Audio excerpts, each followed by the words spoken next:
Latches and flip-flops are the building blocks of computer memory. In this particular video, we'll focus on the so-called SR latch. Later, we'll see how this circuit can be enhanced. The set-reset latch, or SR latch for short, can be thought of as a 1-bit memory. It can be put into one of two stable output states, triggered by an input pulse. The circuit remembers this state until it's changed again by another input pulse, or until the power is removed. For this reason, the circuit is known as a bistable latch.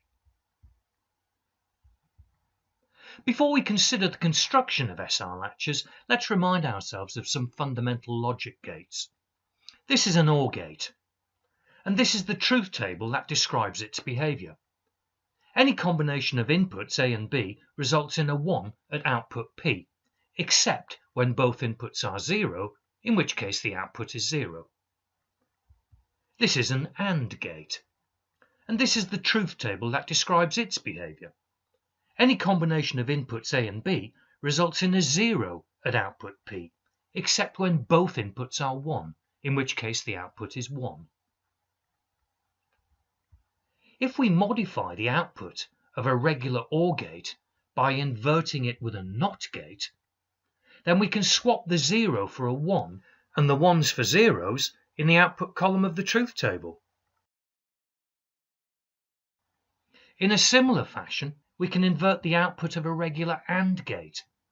Then we can swap the 0s for 1s and the 1 for a 0 in the output column of this truth table. Each of these gate combinations has its own name and its own symbol. They are known as the NOR gate and the NAND gate. The NOR gate only produces an output of 1 if both of the inputs are 0. The NAND gate only produces an output of 0 if both of the inputs are 1. The SR latch can be built using one of these two basic building blocks. Let's start by considering an SR latch built from NOR gates. In this NOR gate version of an SR latch, two NOR gates are connected together in such a way as the output of each NOR gate is one of the inputs of the other. This cross-coupling of two gates results in a form of positive feedback. SR latches, like all electronic circuits, require power to work. The power connections aren't shown on this diagram. The SR latch has two inputs, R and S, and the output Q. The SR latch also makes the inverse of the output available. On this diagram you can see not Q, a Q with a bar above it. The starting state here is that S and R are both low, that is, both inputs are 0. Q is high, that is, the output is 1, and not Q, the inverse of this, is 0. Both of the inputs of the top NOR gate are 0, so the output of the top gate is 1. This is exactly what you would expect from a NOR gate. The inputs of the lower NOR gate are 1 and 0, so the output of the lower gate is 0. Because Q is 1, the latch is currently storing 1. Now we apply a pulse to input R to reset the latch. This changes the output of the top gate, and then this is fed back into the lower gate. The lower gate's output also changes, and this is fed back into the top gate. The pulse that was applied to reset the SR latch is then removed, and R is 0 again. But the output at Q is now 0, so the latch is now storing a 0. In order to store a 1 again, a pulse must be applied to input S, which will set the latch. Again, notice how the various changes are propagated around the circuit.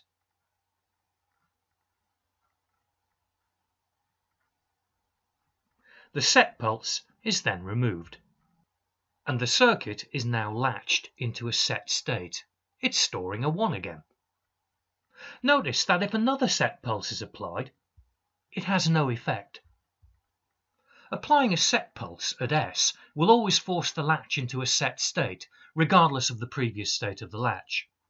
Similarly, applying a reset pulse will always force the latch into a reset state.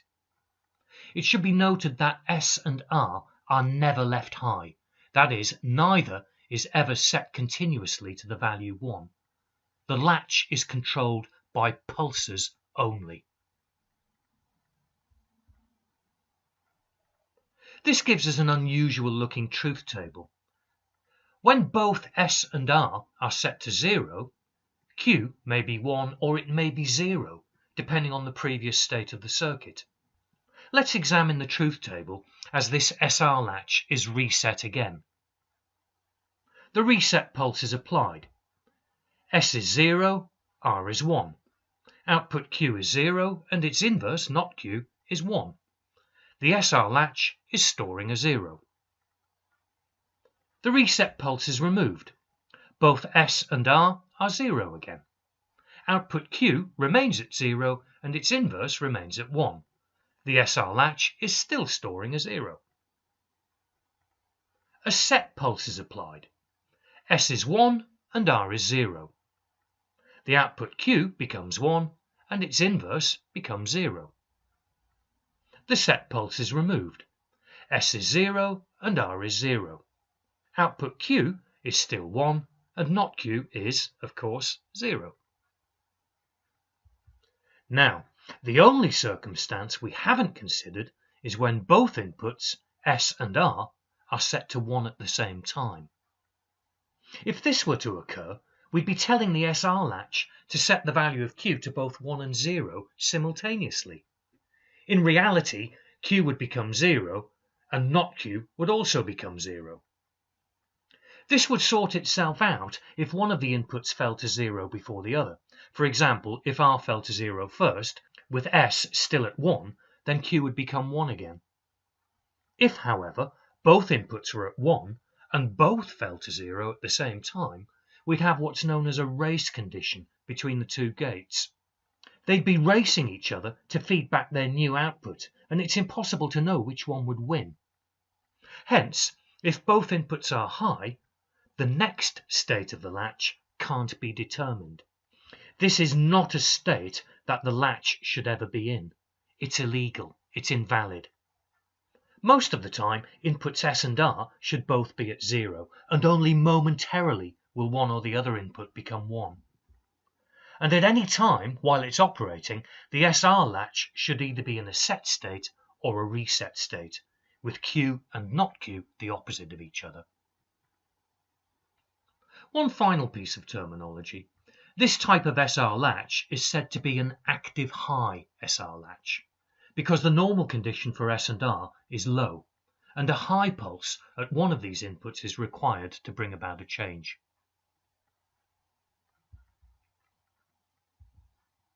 Now let's consider an SR latch built from NAND gates. Here's a reminder of the NAND gate truth table. Only when both inputs are high is the output low. The wiring of this SR latch is the same, but notice that input S is at the top now and R is at the bottom. Here's a truth table for this variation of the SR latch. It's a little different from the truth table we've just seen because this latch behaves differently. The difference is that R and S are kept high most of the time. Here we can see that output Q is 0, so the latch is storing a 0. When input S is made low momentarily, that is when S becomes 0 and R is still 1, the output at Q becomes 1. The latch is now storing a 1, and S can be returned to its normal high state. When R is set low momentarily, the output at Q is changed to 0. R can then return to its normal high value, and the latch is now storing a 0 again. An SR latch built from NAND gates, like this, is more explicitly known as an active low SR latch. An SR latch based on NAND gates also has a forbidden state. That is when both S and R are simultaneously 0. This would result in an illegal state in which both Q and its complement are 1. To summarise then, an SR latch can be built from NOR gates or from NAND gates. Both types of latch do the same job, but they're just controlled in a slightly different way. The NOR gate based SR latch is set or reset with high logic. That is, it is an active high SR latch. The NAND gate SR latch, on the other hand, is set or reset with low logic. That is, it's an active low SR latch. Let's consider a particular application of an SR latch.